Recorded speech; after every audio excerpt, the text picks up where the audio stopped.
बिस्मिल्लाहिर्रहमानिर्रहीम। आज हम एक और अहम मौजू और घरों में अक्सर घरों में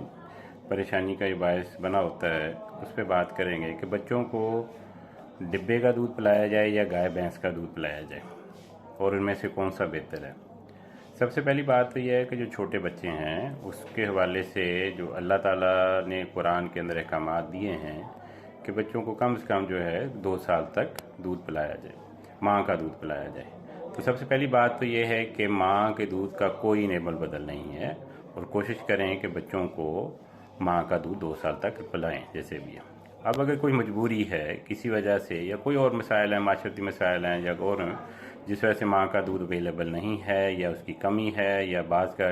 जुड़वा बच्चे या ट्विन बेबी होते हैं तो उस वक्त ज़रूरत पड़ जाती है, या माँ किसी ऐसी बीमारी का शिकार है जिस वजह से फीड नहीं दी जा सकती या माँ माजूर है ज़हनी तौर पे या कोई और मसाइल हैं, तो उसमें फिर यह है कि चॉइस क्या हो कि गाय भैंस का दूध दें या डिब्बे का दें।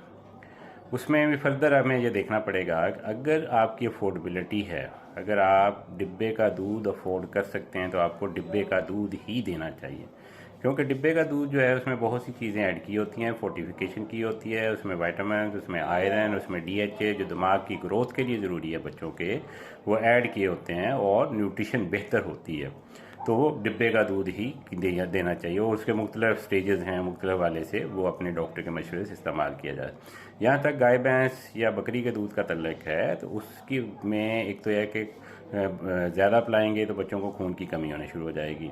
बकरी का दूध जो होता है उसमें फोलिक एसिड की कमी होती है, उससे भी खून की के ख़ास टाइप जो अनीमिया की है वो जिसे मैक्रोसिटिक एनीमिया कहते हैं या फोलिक एसिड की कमी का अनीमिया है वो हो जाता है। इसी तरह गाय भैंस के दूध में दोनों में आयरन कम होता है तो उससे खून की कमी हो सकती है।